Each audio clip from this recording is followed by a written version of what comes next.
వైద్యం వ్యాపారంగా మారిపోయిన ఈ రోజుల్లో ఓ ఆస్పత్రి అతి తక్కువ ధరకు వైద్యం అందిస్తోంది. నిరుపేదలకు కేవలం 50 రూపాయలకు వైద్యం అందించేందుకు నడుం కట్టింది.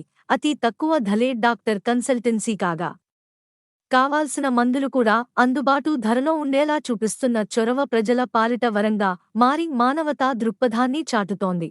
ఈ దవాఖానాను పేద ప్రజల కోసం విశాఖ ఆరిలోవ ప్రాంతంలో ప్రముఖ వైద్య నిపుణులు నాపేటి సన్యాసినాయుడు మానవ సేవే మాధవ సేవ అంటూ నాయుడు పోలిక్లినిక్ను విజయవంతంగా నిర్వహిస్తున్నారు. స్థానిక ప్రజలకే కాకుండా ఇతర ప్రాంతాల ప్రజలకు కూడా అనారోగ్య సమస్యలను పరిష్కరించడంలో నాయుడు అందిస్తున్న వైద్య సేవలు ప్రజలకు అపర సంజీవనిగా మారుతోంది. సామాన్య మధ్య తరగతి ప్రజలకు మెరుగైన వైద్య సేవలు అందించాలన్న సంకల్పంతో ఏర్పాటు చేసిన ఈ వైద్య సేవలను ప్రజలు వినియోగించుకుని అత్యున్నత వైద్య సేవలను పొందుతున్నారు.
సార్ మీ ప్రస్తుతాన్ని ఎప్పుడు స్టార్ట్ అయిందంటారు? నాది వైద్య రీత్యలో అయితే అది 2000 సంవత్సరంలో మన పూర్ణ మార్కెట్ పాతగాజువాక ఆ ఏరియాలో డోర్ టు డోర్ సర్వీసెస్.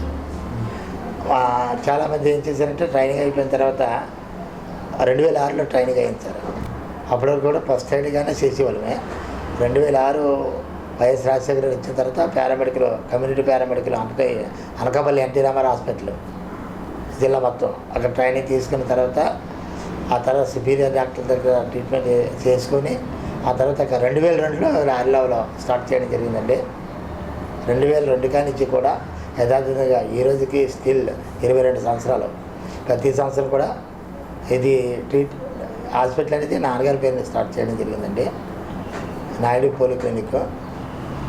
ఈ 2002 నుంచి ప్రతి సంవత్సరం కూడా అనేక రకమైన క్యాంపులు, మెడికల్ క్యాంపులు, ఆస్తమా, డెంట్లు, హెచ్బి లోపించిన హిమోగ్లోబిన్, డయేరియా, వాంతుల విరాసనాలు ఎక్కువ చైవాదికి మనం చేసేవాళ్ళండి. ఆస్తమా క్యాంపులు, టీబీ. ఈ కరోనా టైంలో అయితే మరి డేరింగ్గా 50 రూపాయల ఫీజుతోటే చాలా డేరింగ్గా చేసి చాలామందికి ఎక్కడ ఇటు ఇండియా కానించి ఇక్కడ చిన్నముసిరివాడ పెద్దెత్తి కొత్త వలస నుంచి వచ్చేవారండి. ఇలా చూస్తుంటారు కదా, తక్కువ ఫీజు కాదని కాకుండా ఏదైనా ఇంజక్షన్ వేస్తే తగ్గిపోతుంది అగని చెప్పేసి అగనంటే పేదల సర్వీస్ చేస్తారు అతను అగనని చెప్పి అప్పటి నుంచి స్టార్ట్ చేశారు. ఆరిలో పెద్దలు అంటే సామాన్య ఇక్కడంతా కూడా ఈరోజు ఇప్పుడు డెవలప్ అయ్యేసారు. అంతకుముందంతా అరిలోవలో మీకు జ్ఞాపకంగా ఉంటుంది. సిపిఎం కుమార్ గారు నాకు పెద్దగదిలి మన వంశాశ్వర గారి ఇంటి వెనకాల స్కూల్ ఉంది కదండి, దాని బ్యాక్ సైడ్ ఇల్లుని ఇస్తే గ్రామాల పేదల కోసం అన్నీ కాలిపోయండి. ఆ రోజు ఫ్రీ సర్వీస్ చేసింది సార్. నేను డోర్ టు డోర్ తిరిగి ఇటువంటి ఒక ఆచరించకుండా గవర్నమెంట్ హాస్పిటల్లో ఇంజక్షన్ తెచ్చేవారు సిపిఎం నాయకులు. అవి తీసుకొని వెళ్ళి డోర్ టు డోర్ ప్రతి ఒక్కరికి ఫ్రీ ట్రీట్మెంట్ చేశానండి. ఇక్కడికి ఈ రోజు కూడా పేదలు వస్తున్నారంటే నేను ఆ 50 రూపాయలు కూడా తీసుకున్నాను ఫ్రీ ట్రీట్మెంటే. నా గురించి వాళ్ళకి తెలుసు. కార్మిక నాయకులు అయితే, సంఘ నాయకులు అయితే, సిపిఐ వీరరాజు కానీ, సిపిఎం కుమార్ గారు కానీ, పెద్ద కుమార్ గారు కానీ, చిన్న కుమార్ గారు కానీ ఇలా అలానే కాదు, ఏ నాయకులు వచ్చినా సరే పేదలు అగానంటే మనం రూపాయి తీసుకోండి. ఈరోజు కూడా అంటే ఇక్కడ రావడానికి కారణం ఏంటంటే ఈ అర్బన్ ఏరియాలో ప్రతి బడుగు పేద జనాలు ఉన్నారు. 40 గజాలు చూస్తే మొత్తం బ్లాక్ అండి. అలాగే మా హనుమంతో కొండ అండి, మొత్తం అంతా పేద పెద్దలే ఉంటారు. ఇక్కడ ఏంటంటే ఏ రోజు కూలి పని చేసుకుని ఒక్క రూపాయి కూడా తక్కువ. కార్పొరేట్ హాస్పిటల్కి వెళ్తే ప్రతిదానికి టెస్ట్లో అది మామూలు సామాన్యంగా చేసే టెస్ట్లు ఉంటాయండి. ఆ టెస్ట్ల వల్ల ₹1 కూడా రాదండి. అలాంటి పేద పెద్దలు కొద్దిగా ఆదుకోవాలి. మా నాన్నగారికి ఏమిటంటే పేద పెద్దలకు సర్వీస్ చేయాలనే కోరికండి. దాని ద్వారా ఈ కాన్సెప్ట్ ద్వారా ఇక్కడ పెట్టడం జరిగింది. ఈరోజు కూడా ₹50 అండి.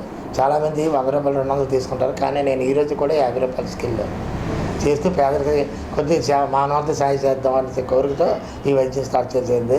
అనేకమైన అవార్డులు వచ్చాయండి. 2008 నుంచి కూడా స్టార్ట్ అయింది సార్.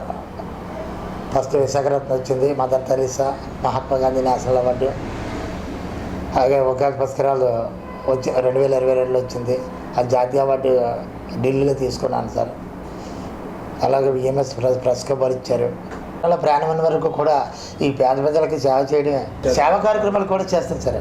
ఎటువంటిదైనా సరే సేవా కార్యక్రమాలు ఇంకా ఈ మన సేవా కార్యక్రమాలు చేసి ప్రతి ఏరియాలో మన విశాఖపట్నం కాకుండా విజయనగరం, శ్రీకాకుళంలో కూడా చారిటబుల్ ద్వారా జనాల్లో నాన్నగారి పైన చారిటబుల్ ట్రస్ట్ ఒకటి ఓపెన్ చేద్దాం అనుకుంటున్నాం సార్. చేసి పేద ప్రజలు ఎక్కడైతే ఉన్నారో అక్కడ సర్వీస్ చేయండి, సోషల్ సర్వీస్ అవేర్నెస్ ఇచ్చి. ఇప్పుడు చాలామంది బ్లడ్లు లేక తెల్లబారిపోయి కాళ్ళు బాబులు వచ్చి అలా ఉంటారు సార్. నా దగ్గరికి వస్తారు అరకు నుంచి, పాడేరు నుంచి అలా వస్తుంటే ఏంటి ఇలాంటి ఇంకా ఉన్నారు ఇలాంటి వాళ్ళు కానీ ఇంకా అంటే చాలామంది తెలియదు సార్ ఇలా ఉన్నారని. మీ ఇలాంటి ఏరియాలో కూడా అంటే అర్బన్ ఏరియాల్లో కూడా ట్రబుల్స్ అలాంటి ఏరియాలో కూడా సేవ చేయాలని ఉంటుంది. ఫ్రీ క్యాంప్ చేయాలా అంటే ఒక టెస్ట్ ఓపెన్ చేసి ఇలాంటి వాళ్ళకి సర్వీస్ చేయాలనే అంటే అవేర్నెస్ లేక సార్. ఈ టీబీ గురించి, మలేరియా గురించి, వాంతుల విరేసాలు, ఇంట్లో పరిశుభ్రత ఎలా ఉంటుంది, ఇలాంటి సర్వీస్ అంటే అవేర్నెస్ ఇవ్వాలని కోరుకుంటాను సార్. నేను ప్రతి గ్రామంలో కూడా పేద ప్రజలకి అవేర్నెస్ ఇచ్చి మనం అంతా సహాయం చేయాలని కోరిక నాకు ఉంది సార్. ప్రతి ఏరియాలో ఫలానా ఏరియా ఎలా ఉందాకని చెప్తే ప్రతి ఏరియాలో కూడా సర్వీస్ చేయడానికి ముందుకు సిద్ధంగా ఉన్నాను సార్. నేనుండి ఈ 22 సంవత్సరాలు కూడా నేను ప్రీ క్యాంపులు పెట్టి ఇలా చేసిలో ఈ చుట్టుపక్కల గ్రామాల్లో అందరికీ తెలుస్తారు. ఇటు అడివరం నుంచి, సింహాచలం కాడ నుంచి ఇటు సిండియా వరకు కూడా నా పేషెంట్ సిండియా కాడ నుంచి కూడా వస్తారు సార్. వైద్యం అంతుంది గ్యారంటీగా.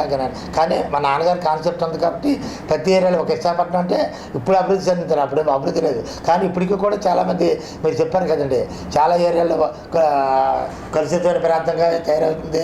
ఇక్కడ చూడండి 40 గజాలు కావచ్చు, మన కొండమైన ఇసుకతోడు కొండమైన కొండ కావచ్చు, లేకపోతే ఇంకోజుపాల కొండ కావచ్చు, రవీంద్రనగర్, గాంధీనగర్లో కూడా చాలా ఏరియాల్లో కొండల మీద ఉన్నారు సార్ నివసిస్తారు. వాళ్ళకి పరిస్థితి చాలా ఘోరంగా ఉంది. ఈరోజు కూడా సార్ మీరు అటు ₹50 ఫీజు చేస్తానంటే ఇంకా చాలా పొంగిపోతున్నారు సార్. ఇంకా నేను చేయాలని కలిసి ఇప్పుడు డాక్టర్ తీసుకున్న తర్వాత ఇంకా నేను చేస్తాను సార్. పేదలకు సర్వీస్ చేయడం కోసం నేను ఉంటాను సార్. ఎటువంటి ఫలానా ఏరియాలో ఎలా ఉందంటే నేను ముందుగా ఉంటాను సార్. నేను సర్వీస్ చేయాలని నా కోరిక.